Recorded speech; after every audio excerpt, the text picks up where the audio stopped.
حالا جالبه قضیه اینجاست که اونهایی که نگرش ایدئولوژیک دارن، چه از جانب جمهوری اسلامی باشه و یا نگرش های کمونیستی باشه، اینا همه در یک راستا هستن.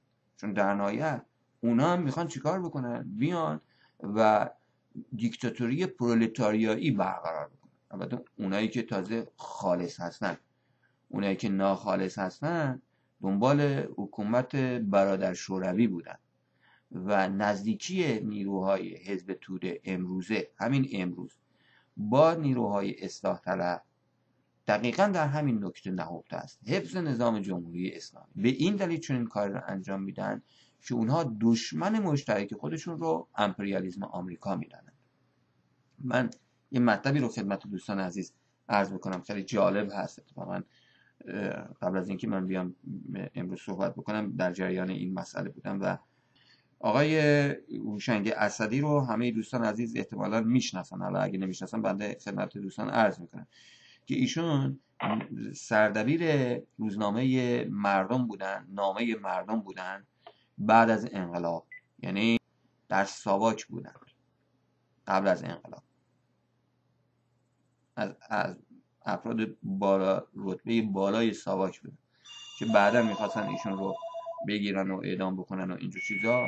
همون طرفداران حزب توده آمدن و اعلام کردن که این آقا نخیر مال در خدمت ما بوده، اما در وزارت اطلاعات پادشاه بوده و از این حرف. اما در صورت آقای هوشنگ اسدی یه فردی است که در زمان انقلاب از افراد رتبه بالای ساواک بوده.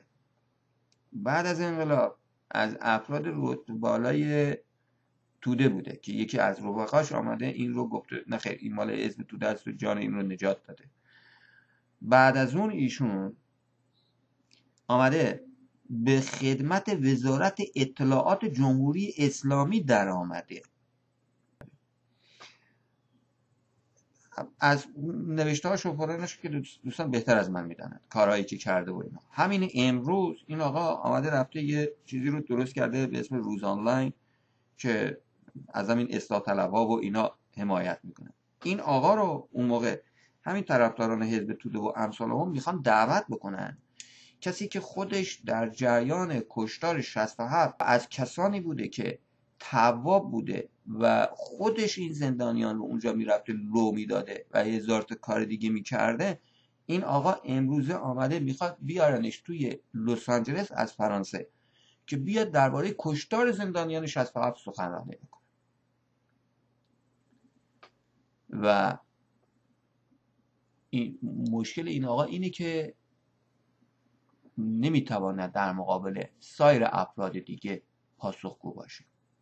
اونجا موقع برای اینکه جلوی من و آقای احمد علایی و افراد دیگر رو بگیرن، میبینید که خانم نیره توحیدی ایمیل میفرستن برای گروه دیگری از دوستانشون که این آقایونی که میگن که ایشون اینجوری بوده اونجوری بوده ما میریم این رو سو میکنیم. خانم نیره توحیدی اگر که شما بخواید، من اینجا اعلام میکنم به جناب عالی، اگر که شما بخواید آقای احمد عبداللهی رو سو بکنید، بایستی مجید شهبازخانی رو سو بکنید، بایستی بروید و هزاران انسان دیگر رو سو بکنید، بایستی قلب تاریخ بکنید، بایستی یه همچین کارهایی رو بکنید. این رو دیگه نمیتوانید تو اصل انفرماتیک بکنید. یعنی جلوگیری از آزادی بیان رو نمیتوانید شما انجام بدهید. اون یک زمانی بود که حزب توده میتوانید چنین کاری رو انجام بدهید.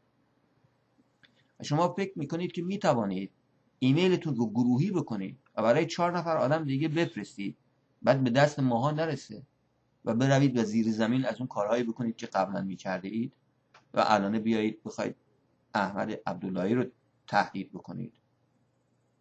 پیش از اینکه احمد عبداللهی رو بخواید تهدید بکنید بایستی بروید و هزاران هزار، ده ها هزار انسان دیگر رو نظیر من رو تهدید بکنید. بایستی بروید و اون خرابکارهایی که اون آقای هوشنگ اسدی کرده رو پاسخ بدهید. شما فکر میکنید که میتوانید در اصل ارتباطات و اطلاعات جلوی گردش آزاد اطلاعات رو بگیرید؟ بگید اینجا میشد سکولار دموکرات های آمریکای شمالی که جلوی انتشار فیلمش رو بگیرید.